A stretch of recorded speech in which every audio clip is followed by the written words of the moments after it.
Primeramente agradezco a todos los participantes el tiempo que nos están brindando para nosotros poder impartir un tema más acerca de los principales aspectos que las empresas tienen que considerar en esta situación que estamos viviendo actualmente. Y hemos hablado un poco sobre los aspectos tributarios, hemos hablado y abordado temas laborales, hemos dado ciertos tips con relación a temas financieros y el impacto en los estados financieros. Y ahora, uno de los temas que queremos abordar y que queremos transmitir a ustedes es básicamente temas relacionados con las mejores herramientas que se puede considerar para la gestión y la continuidad, para la gestión de la continuidad del negocio como tal.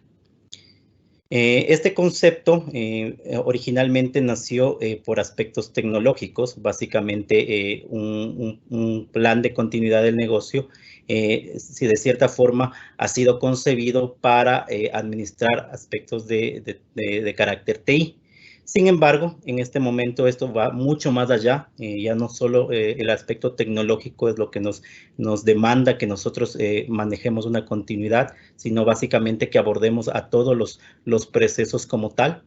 Y a manera de introducción, aquí podemos ver un dato que lo realizó la Universidad Politécnica de Madrid. Aquí vemos que de cada 100 empresas que afrontan un desastre sin contar con un plan de contingencia, el 43% de estas nunca reabre. Y de ese 43%, el 51% sobrevive, pero están fuera del mercado en un plazo de 2 años. Y solo el 6% logra sobrevivir a largo plazo. Es por eso de la importancia que tiene el que nosotros realicemos un correcto plan de contingencia como tal. Bien, lo importante o el punto de partida que nosotros debemos considerar al hablar de un plan de contingencia es ver qué es continuidad, de qué estamos hablando cuando decimos continuidad. Y aquí un punto importante y una palabra que muchos de nosotros lo hemos de haber escuchado o debemos tenerla presente y sobre todo en estas circunstancias que estamos viviendo en este momento es la resiliencia. La resiliencia como tal es la capacidad estratégica que tienen las empresas para planificar y responder a los incidentes frente a temas de interrupción del negocio. Pero ¿cuál es el origen de la resiliencia como tal de esta palabra? El origen básicamente radica en aspectos psicológicos como tal. Eh, en la década de los 60, básicamente nosotros entendíamos que el individuo tenía una capacidad innata para adaptarse a los cambios o adaptarse a ciertas circunstancias en particular. Aquí podemos ver que eso ha ido creciendo, ya no solo se centra en el tema del individuo, sino que también con el pasar de los años fue adaptándose también a aspectos no solo individuales, sino también familiares y de relacionamiento. Y esto para el siglo XXI ya no solo ha sido sumado a este aspecto, sino también aspectos comunitarios y culturales. He ahí en donde se concede el concepto de resiliencia no solo al individuo, sino también a la organización, a la empresa que está dada para poder tener éxito y tener mayor competitividad y protección ante el mercado. Es decir, solo una empresa con un alto nivel de resiliencia va a poder adaptarse a el cambio o a las crisis que en este momento se pueden dar en nuestro mercado. Bien, aquí podemos ver una diapositiva en donde lo que estamos tratando de mostrar es la relación que existe entre la situación del individuo y la situación de la compañía. Entonces, a nivel de individuo, cuando nosotros hablamos de tener un buen nivel de resiliencia, estamos hablando de tener un estado de ánimo adecuado, una cultura, una relación con la familia adecuada, con la comunidad, temas de creencias, aspectos religiosos, aspectos de oficio y profesión, necesidades básicas y recursos básicos. A nivel de empresa, esto básicamente se traduce con la situación actual de la compañía, con la cultura organizacional de la compañía. Va a depender mucho de la cultura de los empleados, de los directivos, de cómo afrontar este nivel de resiliencia en la actual crisis, el equipo con el que se cuenta, cuáles son las terceras partes con las cuales yo trabajo, las regulaciones, cuáles son las leyes con las cuales yo cuento y que tengo en este momento, qué industria, cuáles son los procesos críticos y los recursos críticos que yo debo considerar como tal. Bien, el proceso normal que nosotros tenemos dentro de nuestra organización es básicamente que yo voy a necesitar dinero, personas, materia prima, insumos, software, como tal, para transformarlo en productos y servicios que son trasladados para la sociedad. Esto a su vez es trasladado a una comunidad y a su vez esto es trasladado a la familia o a los individuos.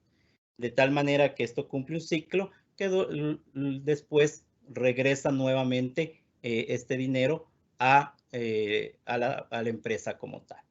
Frente a las circunstancias que actualmente nosotros estamos viviendo, esto no se cumple como el ciclo lo está planteando. Aquí podemos ver que básicamente frente a un proceso como el que estamos viendo en este momento, nosotros no tenemos la adecuada gestión de dinero, de las materias primas, y los productos y servicios no pueden ser trasladados a la sociedad. Es donde nosotros determinamos un plan de continuidad para poder ver de la manera más eficiente en qué momento reactivarse como tal. Bien, aquí vamos a ver entonces lo que habíamos mencionado como objetivo principal de nuestra webinar, que es básicamente entender cuáles son esas herramientas y abordar un tema importante que es la psicología del negocio como tal.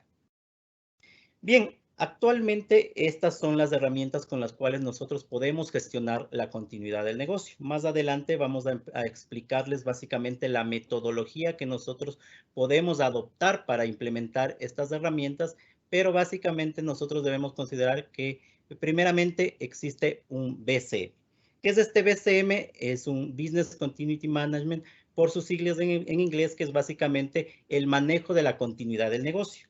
Esto es una serie de procesos estructurados que voy a definir para poder continuar con mi cadena de producción y servicio como tal. Y está enfocado en tres componentes principales. Primero está el VIA, que es básicamente un análisis de impacto del negocio, en donde estableceré diferentes escenarios para los cuales puede ocurrir un siniestro, de tal forma que yo podré ver un aspecto conservador o un aspecto de alto impacto de cómo voy a reaccionar frente a un aspecto que afecte a mi continuidad. Tengo el DRP, que es el Disaster Recovery Plan, que es básicamente un plan estructurado para recuperar los sistemas de información. Esto se enfoca básicamente en temas TI, pero también hay aspectos de recuperación de información manual. Y por último, tengo el BSP, que es básicamente el plan de continuidad del negocio. Una vez que yo ya he analizado mi impacto y he determinado cómo voy a hacer un proceso estructurado de recuperación de datos, básicamente voy a definir los procesos para garantizar o los procedimientos que van a garantizar la continuidad de la operación. Entonces, en esta diapositiva lo que podemos ver es básicamente el BCM se identifica como el paraguas que previene que la continuidad del negocio se vea afectado con dos aspectos importantes, el DRP, que es la gestión de la crisis, y el BCP, que es la gestión de los incidentes, apegado de manera muy estricta a las leyes y regulaciones que yo tengo para este momento y los objetivos que yo necesito alcanzar como negocio. Bien, aquí uno de los objetivos principales del webinar es dar ciertas pautas en base a nuestra experiencia, a lo que nosotros hemos manejado tanto a nivel Ecuador como en otros países, de cómo se ha venido manejando este análisis de la psicología del negocio. Como les mencionaba, uno de los componentes importantes para poder desarrollar este BCM es poder tener un análisis de impacto. ¿Cómo se hace este análisis de impacto? Con un entendimiento de todos los procesos. Básicamente determino cuáles son las políticas del proceso que yo tengo, cuáles son los principales responsables, los dueños del proceso como tal, los objetivos que yo quiero alcanzar con este proceso y la documentación que respalde el mismo. La realimentación del proceso, básicamente cómo se ve actualizado para determinar básicamente las actividades, los roles, los procedimientos que me permiten en una entrada y en una salida de productos o servicios como tal. Y de la misma manera tengo que tener en cuenta lo que son los recursos con los cuales yo cuento y las capacidades de las personas que realizan este proceso como tal. Bien, apagándonos a los procesos como tal, queríamos abordar uno de los procesos más importantes que son para la compañía, que es la gestión de los proveedores. La gestión de los proveedores es algo importante frente al relacionamiento que yo tengo y frente a la actual situación. Y de acuerdo ya a un estudio que lo hizo el The British Standard Institution en una publicación para la norma PAS, para ya el 2014, se determinó que la mayoría de organizaciones apenas tienen información completa del 15% de sus proveedores. Es decir, que el 85% restante no tiene la información completa o no ha sido actualizada frente a un proceso como tal en el cual estamos viviendo.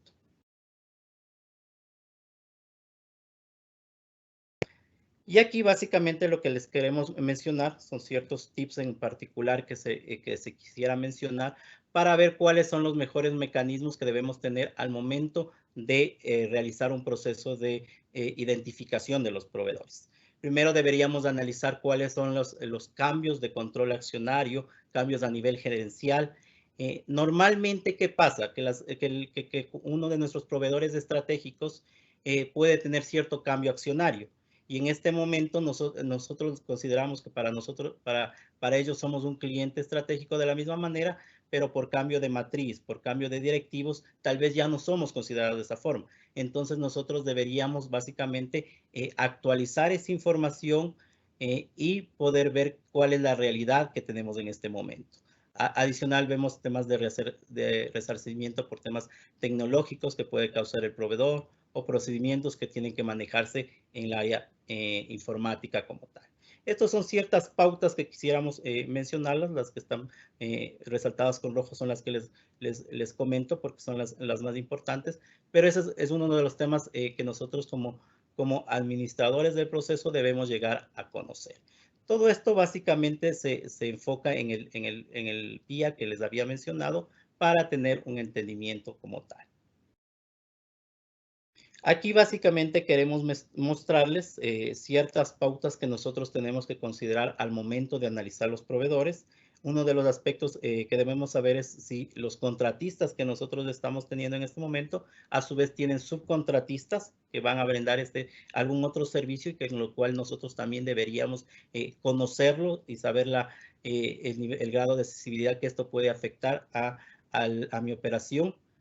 Si hay procesos de servicios que están fuera del estándar de cumplimiento de mi organización, cada uno de los proveedores debería manejar diferentes estándares alineados a lo que yo quiero realizar. Fallas en servicios, en problemas regulatorios, daños de la imagen o la pérdida económica como tal. Compromisos de confidencialidad, debemos tener básicamente aspectos que mencionan el tema de integridad, de disponibilidad de información, falta de capacidad técnica, que se tenga la documentación como tal para gestionar el servicio, y qué vamos a hacer o cómo vamos a reaccionar frente a que un proveedor deje de prestar algún servicio de manera parcial o total como tal. Otro aspecto importante que nosotros tenemos que analizar al momento de hacer un análisis vía es básicamente cuál va a ser el tiempo de recuperación que yo voy a tener o los márgenes de tiempo que yo necesito para recuperar mi operación.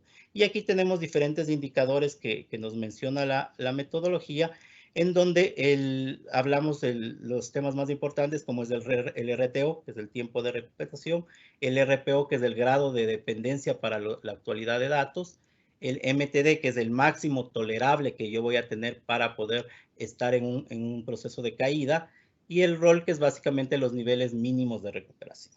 Entonces, estos aspectos son los que yo tengo que considerar al momento de establecer cuáles son mis procesos críticos. Otro aspecto que tenemos que tener en cuenta, que es el tiempo de trabajo en recuperación, que básicamente es el tiempo que voy a utilizar para poder realizar funciones críticas dentro de la organización para poder restablecer temas de hardware, de software. Actualmente nosotros lo que vimos en la situación de la pandemia que estamos viviendo en este momento es básicamente que muchas empresas no estuvieron preparadas para el teletrabajo. No tuvieron los sistemas necesarios, los recursos necesarios, y eso es lo que yo necesito llegar a medir, cuánto tiempo necesito para poder recuperar. para de esta manera yo poder determinar el máximo tolerable de indisponibilidad que yo voy a tener en el proceso como tal, que básicamente es el tiempo que yo puedo tolerar una ausencia o una no disponibilidad en un proceso como tal. Y aquí tenemos una fórmula que podemos verle en este momento, que me habla que el máximo tolerable como tal de indisponibilidad en sí es básicamente el RTO como tal, que hablábamos que era el tiempo de recuperación más el tiempo de trabajo en recuperación. Es decir, que el máximo tolerable de disponibilidad va a involucrar lo que yo tengo que tener como tiempo de recuperación más el tiempo que me toma el recuperar este tema. Si, por ejemplo, estamos hablando de un MTD de 3 días, estaríamos hablando de un RTD de un día y de 2 a 3 días para poder trabajar en esa recuperación como tal. Básicamente esto se enfoca para analizar todos los impactos que yo voy a tener, los impactos a nivel financiero, a nivel reputacional, a nivel legal y regulatorio. Como parte de un proceso de continuidad, nosotros deberíamos analizar cuáles son los aspectos legales que la ley me permite frente a una para como tal, cómo tengo que reaccionar, qué alternativas tengo frente a mis proveedores, frente a mis clientes, frente a mi producción. Aspectos contractuales es muy importante que nosotros tengamos en cuenta. La mayoría de empresas en este momento no tenía cláusulas relacionadas con cuál va a ser el accionar frente a un proceso de para de su negocio. Entonces, muchas empresas siguieron con temas de servicios como son arriendos, servicios en particular, que no se han seguido, que se han seguido, mejor dicho, dando y se han seguido cobrando, y esos aspectos es lo que nosotros tenemos que ver de forma contractual. Impacto a nivel de objetivos de negocio, fallas en los procesos que van a impedir o van a generar pérdidas de oportunidades. Y bien, esto básicamente se lo traduce en este mapa, en donde se van a ver a todos los involucrados a nivel de legislación, a nivel de impacto organizacional, a nivel de cliente, y vamos a ver el grado de exposición que yo tengo, sea de 0 el mínimo de exposición, o a nivel 4, o dependiendo de la categoría que nosotros lo queramos dar, para los procesos que yo estoy relevando y estoy entendiendo de cómo se ven afectados. Van a haber unos que no tengan afectación. Y un tema importante también que tenemos que tener en cuenta es básicamente analizar rangos de pérdidas a nivel de impacto financiero. Aquí vemos igual el mismo análisis, pero ya lo que es a aspectos tecnológicos, análisis del riesgo IT como tal. Y lo que nosotros buscamos al realizar este entendimiento es ver las categorías de los procesos. Nosotros debemos determinar cuáles son los procesos críticos, los que tienen que ser reactivados en el menor tiempo posible. Hablemos de 24 horas, en donde no puede reemplazarse o no puede haber procesos de reemplazo mediante métodos manuales como tal. Los procesos de categoría 2, en donde van a ser temas vitales que deben ser reactivados dentro de 48 horas. De categoría 3, que son temas importantes, y así de categoría 4. ¿Hacia dónde se enfoca? Básicamente a que categoricemos cuáles son los procesos y de qué manera yo necesito accionar frente a una situación de crisis o a un proceso que afecte mi continuidad. Ok, un tema importante que tenemos que tener en cuenta es básicamente cuál es la selección de estrategia para la continuidad del negocio. Para yo, cuando hago el análisis vía, lo que tengo que analizar básicamente son los resultados que necesito frente a la continuidad del negocio. Esto es básicamente ver áreas de trabajo alternativo. Aquí en este momento hablamos de áreas de trabajo, básicamente un proceso de home office, los acuerdos de proveedores frente a una contingencia, las opciones de recuperación tecnológica que tengo, la disponibilidad de personal en la contingencia, y de la misma manera cuáles son los equipos y las fuentes con las que yo cuento para poder realizar mi proceso de manera normal. Y esto nos da como resultado básicamente analizar el cuerpo y alma de la organización. El cuerpo y alma de la organización va a estar dado básicamente por un análisis del cumplimiento de los procesos de negocio y los aspectos tecnológicos. Voy a analizar la normativa que en este momento tengo frente a las circunstancias que estoy viviendo y ver la operación frente a temas de los sistemas con los cuales yo cuento y los recursos tecnológicos con los cuales yo dispongo como tal. Y otro aspecto importante que complemente el VIA es básicamente establecer la gestión de riesgos. Debemos establecer una gestión de riesgos adecuados tanto a nivel de proceso de negocios como a nivel de manejo de información. ¿Cómo voy a determinar cuáles son los procesos que les mencionaba de manera crítica y cómo voy a administrar la información? ¿Cómo voy a manejar la política de confidencialidad de la información? ¿Quién va a poder manejar? ¿Cómo lo va a manejar de manera específica? Aquí vemos la clasificación. Es importante que nosotros hayamos determinado cuál es la clasificación de la información, la confidencialidad de los datos como tal, cuando tenemos datos sensibles, cómo lo va a manejar y de qué manera se va a poder manejar esta información. Y esto nos da, una vez que determinamos estos aspectos, los escenarios que voy a tener. Voy a tener escenarios a nivel de entorno, tanto físico o de negocio, tanto legal o procesos. Voy a tener que determinar si tengo procesos ya certificados, pueden ser certificados bajo una ISO 9000, una 9001. ¿Cómo voy a poder continuar con esos procesos certificados que necesito para que esa certificación se maneje? El procesamiento o el tratamiento que voy a dar a los datos, sea de estos de manera digital o de manera manual, cómo voy a hacer el proceso de transmisión mediante intersistemas, interempresa, cómo voy a seguir manteniendo la comunicación con los empleados como tal. Y aquí podemos ver ciertos aspectos que yo tengo que determinar para lo que es el análisis del impacto dentro de la psicología, ciertos aspectos que yo voy a ver dentro de lo que son decisiones gerenciales, preguntas que yo tengo que hacer a los principales involucrados de cada uno de estos procedimientos, análisis de pérdidas, confianza con el nivel público, a nivel de fraude. Uno de los aspectos importantes al analizar el VIA es el tema de fraude. En este momento, frente a las circunstancias que estamos viviendo, se tiene un estudio que el fraude se ha incrementado en 3 veces frente a lo habitual. Entonces, ¿cómo podrían surgir fraudes? ¿Cómo podrían tener desviaciones? Los controles que yo lo estaba aplicando en la empresa de manera constante, ¿cómo lo estoy aplicando en este momento mediante la opción de teletrabajo? Son los temas que yo debo abordar. Y aquí básicamente esto se reduce o se resume en el cuerpo de la empresa, el cuerpo como tal, como hablábamos de un proceso de resiliencia frente al individuo y frente a la empresa, básicamente tener la cultura adecuada, el conocimiento del caso, analizar las fortalezas que yo tengo, las debilidades como tal, cuáles son los recursos, los tiempos que yo necesito, qué oportunidades tengo, cuáles son las relaciones con las cuales yo puedo contar. Básicamente esto lo que me permite es tener una previsibilidad, es decir, adelantarme a las consecuencias de un proceso que puede verse afectado. Básicamente esto lo que hacemos es dividirlo en dos aspectos, los procesos y sistemas que me va a analizar el impacto a nivel, las estrategias que yo tengo que determinar a nivel de impacto empresarial y los riesgos que van a tener dentro del proceso de interrupción. Como yo les decía, una adecuada gestión de riesgos va a complementar este análisis de impacto.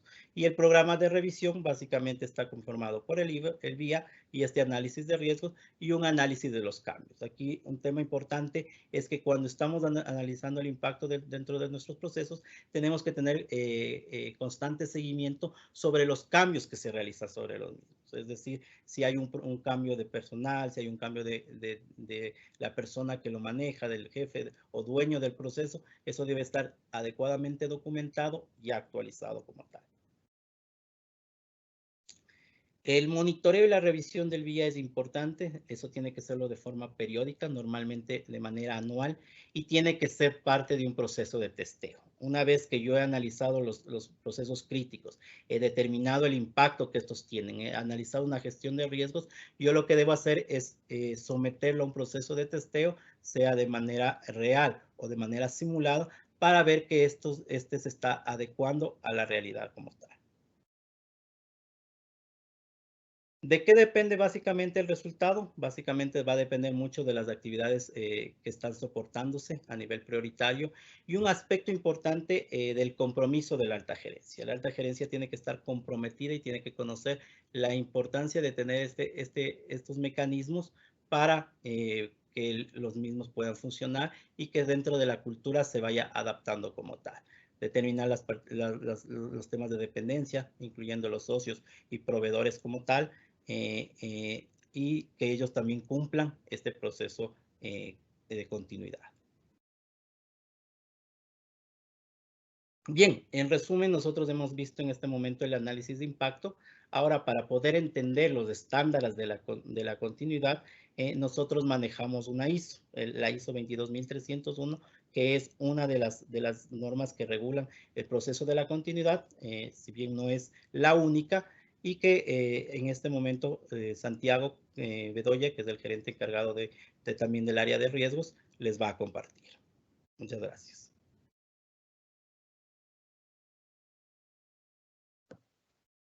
Buenos días, un gusto estar con ustedes, poner a consideración de ustedes herramientas que puedan facilitar este proceso de entendimiento, primero desde la parte psicológica y entendimiento desde la parte técnica de cómo afrontar estas crisis que lamentablemente nos han afectado. Creemos que nunca antes había sido tan importante como ahora contar con un adecuado plan y una debida secuencia y seguimiento de un protocolo definido en ciertas normas para poder afrontar estas crisis, sobre todo con los antecedentes que lamentablemente hemos sufrido, el tema del paro en octubre, el tema de este aislamiento y distanciamiento social producto de la pandemia que estamos lamentablemente cruzando. Entonces, son argumentos que fortalecen la idea de querer trasladar a las entidades una manera adecuada de poder afrontar este tipo de crisis. Eh, Hay objetivos, obviamente, para poner en contexto dentro de lo que las normas vigentes ponen a consideración de sus usuarios. Se pueden condensar en 5 objetivos principales, que obviamente es minimizar o tratar de reducir al máximo posible las pérdidas, tanto económicas como de vidas, es decir, cuidar el capital humano, el recurso humano con el que cuentan las organizaciones, poder prever o determinar de manera anticipada un plan que permita lo antes posible reanudar las operaciones, protegiendo al medio ambiente y facilitando la conexión entre los colaboradores, entre proveedores y entre clientes, es decir, entre todos los interesados en que el negocio siga continuando. Y eso al final se va a ver reflejado en la confianza o en la reputación que la compañía o la organización va a reflejar a la sociedad. Centrándonos un poquito, aterrizando más en los temas técnicos, como lo indicó Luis, nosotros ponemos a consideración de ustedes compendio de varios estándares que facilitan la aplicación técnica de esta secuencia o este protocolo para poder aplicar debidamente un plan de continuidad de negocios. Hay 3 guías principales basadas básicamente en ISO, que son las guías para recuperación de servicios, las guías para gestión de emergencias y las guías para el manejo de continuidad con la manipulación de información. Todas ellas han dado lugar o han dado origen a lo que es la norma, la ISO 22301, que con sus demás secuencias, la ISO 22313 y la ISO 22317, hablan cada una del qué, el cómo y de qué forma aplicar estos planes de recuperación de negocios, que hemos tratado de sintetizar en la presente exposición. Si de pronto están familiarizados con temas de control interno y de auditoría que están basados en la práctica COSO, podemos encontrar una similitud entre lo que es la ISO 22301 y el tema de COSO en cuanto al manejo de las 3 líneas de defensa. De pronto, si alguien está familiarizado, lo conocen, es muy similar porque esto implica obviamente que lo que comenta la ISO en cuanto al tema de gobierno es disímil a la primera línea de defensa en una organización basada en estándares COSO. La determinación de políticas, prácticas, es decir, la razón por la cual la compañía está operando. El tema de gestión sería símil de la segunda línea de defensa en temas de COSO, que básicamente son las estrategias financieras, de operación, de mercadeo, en fin, todo lo que es la determinación de controles como tal, y la parte de operación, que sería la tercera línea de negocio, que si bien es cierto se asemeja en el tema de COSO se relaciona con temas de auditoría interna como tal, la operación también en temas de ISO 22301 lo que busca es que no dejemos de atender la importancia o de restarle importancia al tema de manejar adecuadamente o gestionar adecuadamente los procesos, porque pese a estar en una situación de crisis, estos van a ser susceptibles de monitoreo y de una respectiva auditoría. Entonces, partiendo desde un punto básico, es importante que todas las empresas determinen factores internos y externos por los cuales puedan verse afectadas sus operaciones y que puedan consecuentemente influir en la continuidad del sistema de gestión de continuidad de negocios y los resultados esperados. Obviamente, todo sistema tiene ciertos límites y yo creería que el límite principal es que lastimosamente, si bien es cierto, es una norma que puede ser aplicada por todo tipo de empresas de todo tamaño, no necesariamente todos los procesos con los que actualmente o en condiciones normales una compañía opera van a poder ser susceptibles de ser sujetos a un análisis que se proyecte a una continuidad de negocios, porque lo que se busca es actuar en situaciones de emergencia, reducir costos y activar el plan en el momento en que sea necesario. Entonces, lastimosamente no es factible aplicar esto a todos los procesos de la administración o de la compañía. Es por eso que es importante estratificarlos en función del apetito al riesgo y en función de qué tan expuestos estarían estos procesos a un resultado final que no pueda, que en gran parte evite limitar la continuidad de la operación de la compañía. Este tipo de normas, o esta norma en particular, son normas que están o van requieren mucho compromiso de la alta dirección, enfocada en tres aspectos: en objetivos y políticas, provisión de recursos. Obviamente va a depender mucho el compromiso de recursos por parte de la administración y de la alta gerencia, y en un monitoreo constante de los resultados esperados. Es por eso que en el común de las empresas que hemos visto o con las que hemos trabajado para poder brindarles una asesoría en cuanto a continuidad de negocios, el esquema o la estructura que ha sido que ha dado mejores resultados es el que está puesto a consideración de ustedes en esta plantilla. Hablamos inicialmente de un patrocinador del proyecto, denominamos así a un representante del equipo directivo de la administración, que con su presencia y su seniority es capaz de trasladar todos los objetivos de este plan de continuidad de negocio, que cuenta con dos manos, la mano derecha, que sería el comité directivo, que es un representante asesor, que está constantemente velando por modificar o rediseñar las estrategias que se definieron inicialmente al momento en que se elaboró el plan de continuidad de negocio. Y la mano izquierda, que es el líder del plan, que es quien conduce y quien ejecuta el plan como tal.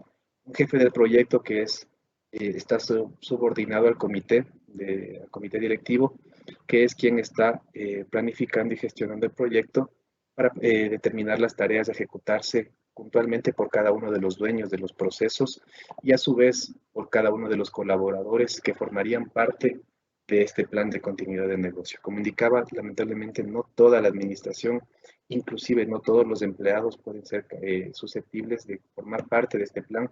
Se tienen que definir líderes, equipos, y tendrían que estar sujetos a capacitaciones constantes y a planes pilotos o ejecuciones de piloto en pocas palabras, para poder anticiparse a situaciones como las que estamos pasando por el momento. Para adentrarnos un poquito más en temas técnicos o en temas puntuales de la norma, la ISO 22301 guarda mucha similitud con el esquema presentado en la ISO 9001 y en la ISO 37001, que hablan de calidad, el sistema de gestión de calidad y el sistema de gestión antisoborno respectivamente. Entonces es importante mantener ese esquema porque si bien es cierto la ISO 9001 se basa bastante en temas de procesos y documentación de información, esto nos sirve mucho como un insumo para poder elaborar un plan de continuidad de negocio. El momento en que en el aspecto, en el párrafo 4 de esta ISO, se trata de determinar cuál es el contexto de la organización y definir cuál es el punto medular que va a tener que ser atendido para poder planificar en una siguiente etapa que está contenido en la sección 6 de la ISO, etapa en la cual se van a definir los riesgos, los objetivos y posibles cambios a la estrategia que Luis hablaba al inicio, la estrategia para poder aplicar este plan de continuidad de negocio. Saltándonos un poquito, también esta norma habla en el numeral 8 y en el numeral 9 de obviamente un monitoreo y una auditoría a esos planes de continuidad de negocio. El monitoreo y la auditoría se deben llevar a cabo indistintamente o al margen de que no haya sucedido situaciones críticas o situaciones de suspensión de actividades. La parte medular de esta norma está contenida en el capítulo 7, que habla de 5 factores importantes. Y con esto nos remitimos nuevamente a la sección en la cual se requería mucho compromiso de la administración y de la alta gerencia. Es decir, la primera línea de defensa, si le hacemos nuevamente un símil con el tema de costo. Hablamos de recursos, de definir recursos obviamente monetarios, tecnológicos, de definir las competencias de las personas que estarían involucradas o formando parte de este plan. El conocimiento, obviamente, el tema que había mencionado antes, la capacitación constante del personal que formaría parte de este proyecto, la comunicación a todos los involucrados y a todas las áreas de la organización y realmente la documentación de todos los procesos que van a ser primero estratificados en función de su nivel de riesgo y que hayan sido dado el origen para definir las estrategias para alimentar este plan de continuidad de negocio. Esta documentación lo que nos va a permitir es justamente lo que hablaba hace un momento, que estos procesos, que esta información, que los resultados de la aplicación de este plan puedan ser medibles. Todo lo medible puede ser mejorado, como ustedes saben. Entonces, el objetivo principal de este plan o de este sistema de gestión de continuidad de negocios, yo podría resumir que se resume en dos aspectos. En reducir al máximo las pérdidas y los costos de aplicar este plan y de mantener la reputación de la entidad frente a situaciones adversas. Esto debe ser debidamente informado para poder evaluar constantemente la capacidad de la adecuada aplicación de estos planes de respuesta ante contingencias o interrupciones. Todo lo que hemos visto al momento se está compilado muy puntualmente en la ISO 22301, pero guarda bastante relación con otras ISOs y otras normas emitidas por el órgano regulador.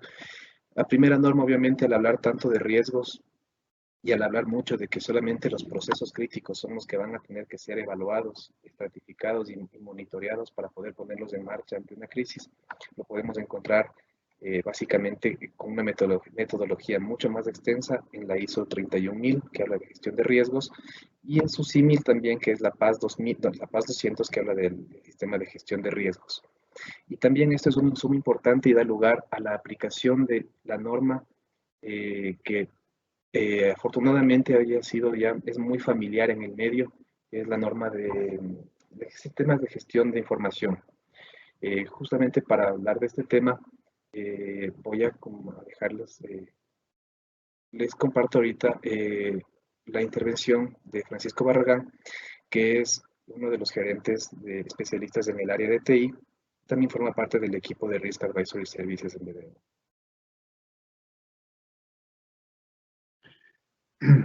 Muy buenos días con todos.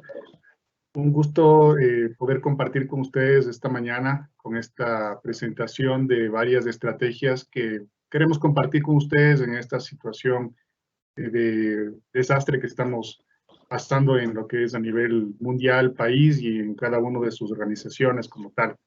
Bueno, yendo un poco más a la parte tecnológica, resulta que al ser un aspecto esencial dentro de las organizaciones, se ha diseñado o se ha desarrollado lo que se llama el Disaster Recovery Plan. Y tiene muchas partes, muchas facetas, capítulos, digámoslo así, de ir diseñando, entendiendo una organización, diseñando el Disaster Recovery Plan y obviamente irlo ya desplegando en acciones finales para que pueda la organización recuperar un negocio. Normalmente la tendencia en estos esquemas de disaster apuntan a una situación de destrucción de la tecnología o daño en la tecnología. Entonces, normalmente se diseña una reconstrucción o tener listo un sitio alterno, ¿no? Pero bueno, en las actuales circunstancias vamos a ver si vamos aterrizando un poco cómo podemos nosotros trabajar en un DRP que nos ayude a trabajar desde casa, que es básicamente lo que en este momento estamos haciendo.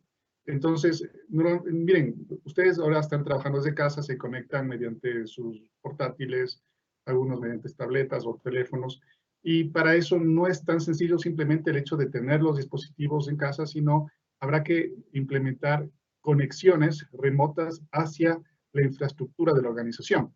Y posteriori, que estas plataformas nos ayuden con la parte de telecomunicaciones a conectarse con los sistemas. De la parte de conexión de sistemas tiene que haber un esquema de autentificación muy riguroso para evitar que de pronto se den ataques o filtraciones de usuarios no deseados y pueda haber de pronto pérdida de información o daño a la información. Es muy normal y muy común que en estas circunstancias hackers se aprovechen de la situación y mediante las conexiones remotas que se están dando hoy por hoy desde las casas de los colaboradores a las empresas, traten de vulnerar estas seguridades, ¿no? Tomándose las máquinas y desde estas máquinas haciendo virtuales ataques como tal. Ahora, después de lo que es la autentificación, entramos ya a los sistemas y podemos nosotros trabajar, ya sea un sistema financiero, un sistema contable, en fin, hay muchas situaciones que nosotros tenemos que abordar. Ahora bien, nosotros tenemos que apoyarnos en normativas, en esquemas de trabajo que nos permitan levantar toda esta infraestructura tecnológica, porque hablamos no solamente de los sistemas, hablamos de la parte telefónica, las redes, internet, el tema de la autentificación de las personas, la parte de infraestructura física, sistemas, bases de datos, y bueno, la parte de firewalls y switches, routers, todo lo que implica que la tecnología esté operando hoy por hoy y que nos dé la facilidad de trabajar como que estuviésemos en la oficina.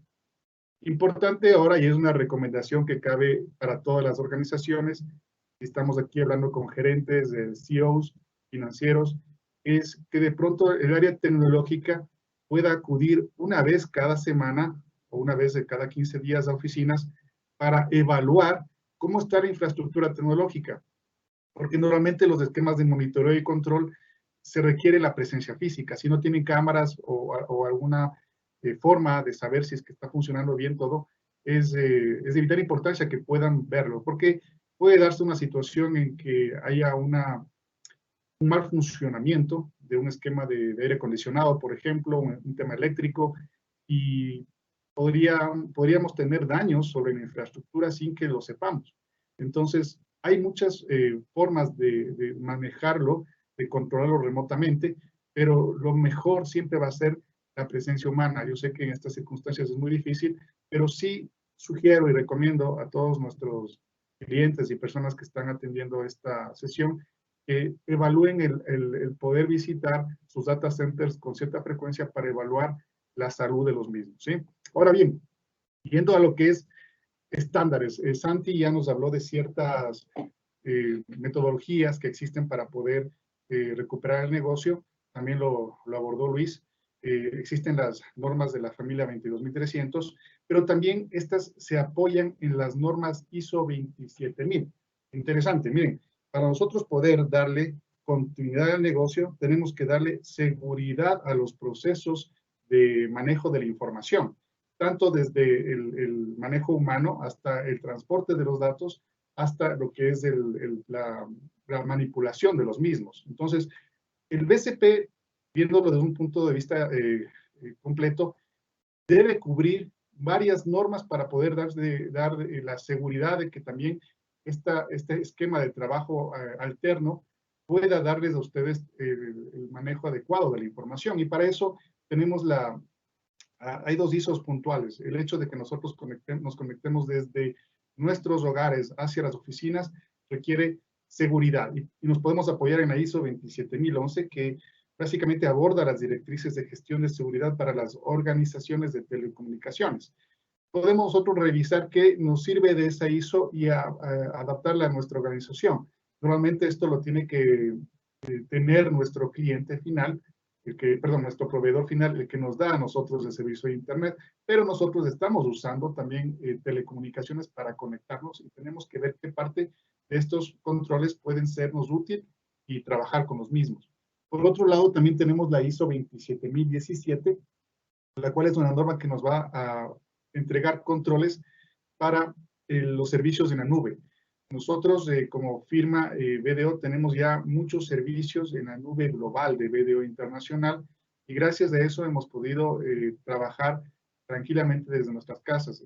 Muchos de nuestros clientes con los cuales trabajamos y año a año nosotros hacemos evaluaciones en la parte de auditoría y también trabajamos en consultoría, se han orientado a trabajar en nube. Y bueno, valga la oportunidad, es el mejor momento como para considerar el hecho de que ustedes en sus organizaciones no mantengan de pronto sitios o data centers con toda la información de la compañía 100% en oficinas, sino que lo consideren subir a la nube y tomar en cuenta justamente la ISO 27017 que nos ayuda a poner los controles adecuados. Todas estas normas trabajan sobre la ISO 27000, que es la ISO que nos permite implementar todos los controles de seguridad de información. Como les digo, esta norma es bastante grande y también soporta de manera muy, muy fuerte a las normas BCP y BCM de continuidad de negocio. Sigamos. En lo que respecta a la parte de estrategias de recuperación, les comentaba hace un momento que nosotros tenemos varios modelos tecnológicos de recuperación, entre los cuales existe la construcción y diseño de un sitio alterno de nuestro data center. Nosotros podemos tener un data center muy, muy desarrollado, muy elaborado en otra oficina o otra ciudad del país. Y hoy por hoy ya no hace falta que esté de pronto en una réplica entre Quito, Guayaquil, Cuenca, por ejemplo, sino podemos tenerlo también en la nube. Y de esta forma podemos recuperar servicios si es que nuestro data center principal sufriere algún daño o alguna avería como tal. Esto tiene que obviamente probarse, tiene que estar siempre de alguna manera siendo actualizado, monitoreado. Por eso les decía hace un rato, lo mejor es que se haga un monitoreo con tecnología de monitoreo remoto y demás.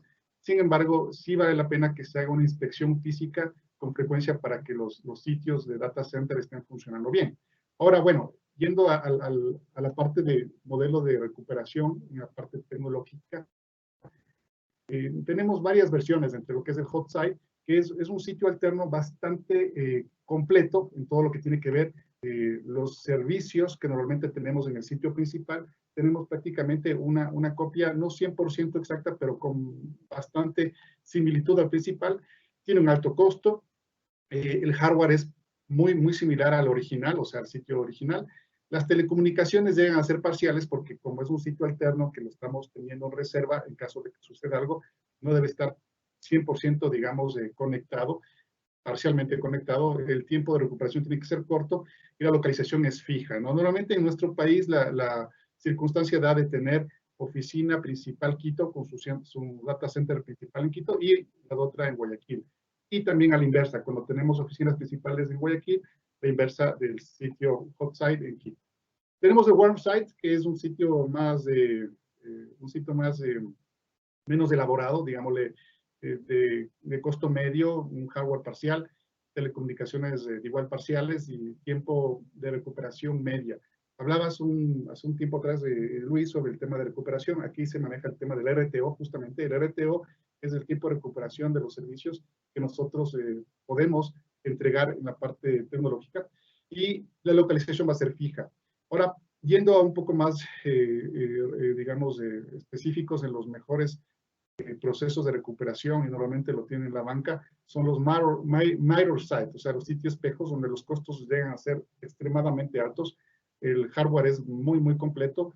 Las telecomunicaciones también son bastante completas, es decir, casi el mismo esquema de telecomunicación que tengo en el sitio principal lo va a tener en el sitio alterno, y el tiempo de recuperación viene a ser muy corto. Esto lo usan regularmente los bancos. Los bancos, ellos no pueden darse el lujo de parar, por eso normalmente recurren al espejo o mirror, el esquema completamente replicado de un data center, pero es muy caro. O sea, para una organización mediana o pequeña resulta demasiado oneroso. Entonces, se considera de pronto tener esquemas un poquito menos caros como el cold site o el sitio móvil, en el que nos permite recuperar los servicios de una manera un poquito más, menos cara, con un tiempo medio, de medio a largo. Y esto también va a depender del tipo de organización.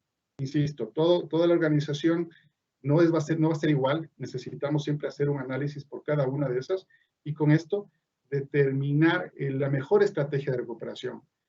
Un modelo de recuperación de un banco no va a ser lo mismo que un modelo de recuperación para una empresa de pronto de alimentos o de servicios. Puede ser que tengamos, digamos, procesos distintos y los tiempos de recuperación distintos. ¿Sí?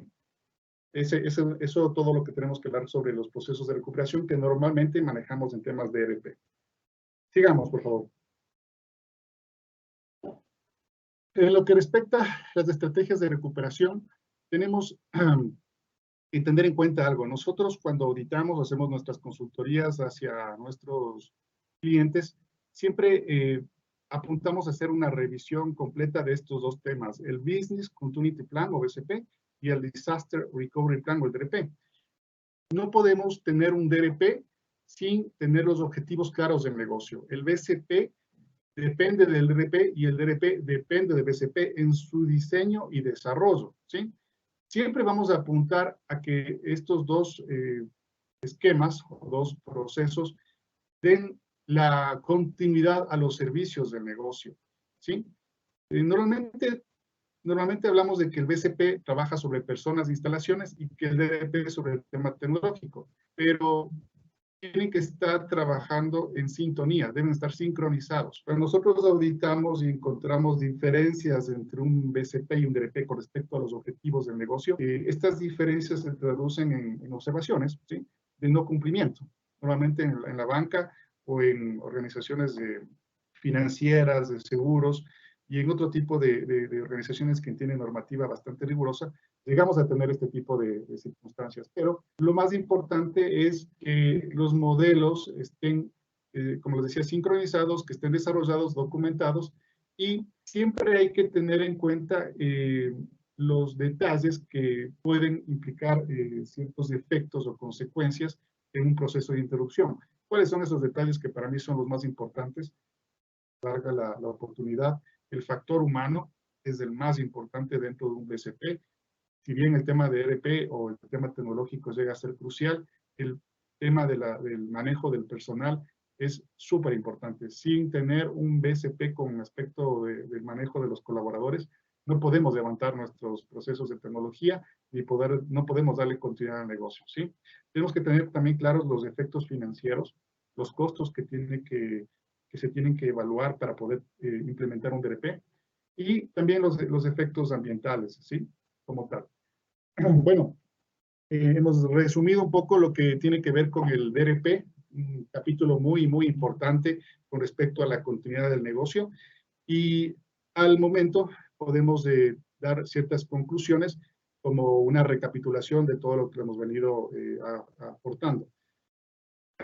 Y valga la oportunidad para hacerles una reflexión. ¿Por qué fracasa la continuidad del negocio en varias empresas y en varias organizaciones? Podemos empezar por la falta de visión sobre los riesgos e incidentes particulares del negocio. Normalmente no tenemos un análisis de riesgos, un mapa de riesgos, y las organizaciones viven el día, y cuando no se tiene esta forma de trabajar, de siempre evaluar riesgos de manera constante, podemos llegar a tener un efecto bastante fuerte en la continuidad del negocio. El no abordar la seguridad del capital humano, hoy por hoy, una organización que no tenga esta visión de resiliencia sobre el personal, no va a salir adelante de este proceso que estamos pasando. Es importante que las organizaciones, cuando regresen a trabajar a las oficinas, tengan muy bien esquematizada esta parte de continuidad del negocio con el factor humano bien contemplado, para que no se lleguen a contagiar en las oficinas, durante el traslado a oficinas y el manejo de traslado hacia clientes también. La falta de redundancia, falta de contingencia, digámoslo así, en lo que es personal, los sistemas informáticos y la parte operativa, falta de preparación del personal o falta de confianza en el personal. Esto es la capacitación, muchas veces el tema de que la gente pueda estar lista requiere mucha capacitación, y eso es antes de un desastre, no durante el desastre. Falta de enfoque de asociación estratégica y táctica. Bueno, el que se accione un BCP quiere decir que hubo un apoyo, una estrategia organizacional desde la alta dirección. Entonces, la alta dirección tiene que estar clara en el tema de darle continuidad al negocio, y tiene que estar siempre evaluando y articulando este tema para que esté siempre en proceso de mejora continua. Dependemos mucho de que la alta dirección implemente el BCP. Sin el apoyo y la dirección de la alta dirección no podemos dar paso a un BCP exitoso. Desarrollo de planes enfocados solamente en la operación y los sistemas. Muchas veces pasa que nosotros, cuando hacemos auditoría, identificamos de que los áreas de tecnología llegan a tener la responsabilidad total del diseño del BCP. Normalmente se lo maneja así, pero los tiempos han cambiado. Tiene que ser todas las áreas involucradas en que el negocio funcione, las responsables, cada una desde su frente, la responsable de diseñar el BCP, en la parte financiera, en la parte de personal, en la parte de ventas. Todas tienen que tener su propio plan, y todos estos planes unidos van a formar el BCP como tal, ¿sí? No solamente la parte tecnológica, sino todas las áreas. Y bueno, creo que el exceso de confianza frente a la crisis, pues haciendo un símil en las circunstancias actuales, creo que buen porcentaje de organizaciones privadas y públicas, y no se diga, bueno, a nivel país o a nivel países, se confiaron de la situación de que no íbamos a tener un efecto importante con respecto a, actualmente hablemos de la situación actual de la pandemia, y un exceso de confianza posiblemente dio paso a esta situación tan compleja que estamos viviendo. Entonces, de pronto la organización que sí tuvo un BCP y tenía dentro de su mapa de riesgos el tema de la pandemia, pudo afrontar de mejor forma esta situación actual. Sigamos. Conclusiones finales por el tema de BCP y resiliencia, un término que vale la pena recapitular y tenerlo como una reflexión de esta presentación. ¿Qué es la resiliencia empresarial? Finalmente, es la habilidad para adaptarnos y responder rápidamente a los riesgos, cambios del entorno, las variaciones externas, internas, y mantener la continuidad del negocio, ¿sí? Convertirse en una empresa más confiable y permitir el crecimiento. Mientras una empresa es más resiliente, va a tener mejor proyección hacia sus clientes y mejor aceptación del mercado, y va a mantenerse y va a crecer. Hay muchos ejemplos hoy por hoy digamos, en nuestro medio. Hay empresas que están trabajando y que están demostrando una resiliencia muy, muy importante, entregando sus servicios a los clientes, ¿sí? Un elemento fundamental para dar listo los cambios es tener siempre un sistema de gestión de continuidad del negocio. Creo que nuestro mensaje hoy por hoy es que ustedes en sus organizaciones tengan un BCP, desarrollen un BCP, de menor grado a mayor grado, pero que lo vayan pensando y lo vayan diseñando. La resiliencia organizacional, ¿qué nomás va a incluir? La cultura empresarial, la gobernabilidad y políticas, procesos y procedimientos. Sí necesitamos documentarlo, sí necesitamos trabajarlo, diseñarlo, pero más importante es que tengamos el compromiso de los líderes de la organización y obviamente de los colaboradores de trabajar en esto, cada uno desde su frente. Conocer el nivel de resiliencia de la empresa nos va a permitir hacer planes de acción para aumentar justamente la capacidad de manejo de situaciones de crisis. Esto es básicamente el poder siempre tener un proceso de mejora continua con respecto a la continuidad del negocio. Nosotros estamos preparados, vamos a ser resilientes, vamos a poder salir airosos en mayor o menor grado en una situación de crisis como la que estamos pasando. Bueno, finalmente una frase muy, digamos, importante que nos viene mucho a la mente en estas circunstancias es que para responder mejor al cambio tenemos que estar preparados. Y voy a citar al famoso científico naturalista Charles Darwin, que lo dijo hace más de 200 años, no es la especie más fuerte la que sobrevive, ni la más inteligente, sino la que mejor responde al cambio. Aplica a los individuos, aplica a las organizaciones, pues también va a aplicar, en fin, a los pueblos y a los países, ¿no? Entonces, con esto les invito a que trabajemos desde nuestro campo personal, familiar y organizacional a responder al cambio de la mejor forma. ¿Sí? Muchas gracias. Nosotros estamos siempre prestos a colaborar con ustedes. El tema del BCM es bastante amplio. Creo, desde mi punto de vista, es la más completa norma que nos ayuda a cubrir los temas de riesgos organizacionales con el BCP, el tema de análisis de riesgos, el tema del manejo del BIA, que lo hablaba Luis, el Business Impact Analysis, que es un componente muy importante en este proyecto de BCP, y también lo que tiene que ver con la parte de seguridad de la información, o sea, la parte tecnológica, lo que es la seguridad de información y el Disaster Recovery Plan, el DRP. Todo esto conjugado y trabajado por capítulos nos va a permitir que la organización pueda trabajar de manera adecuada en un escenario de desastre y poderle darle continuidad como tal.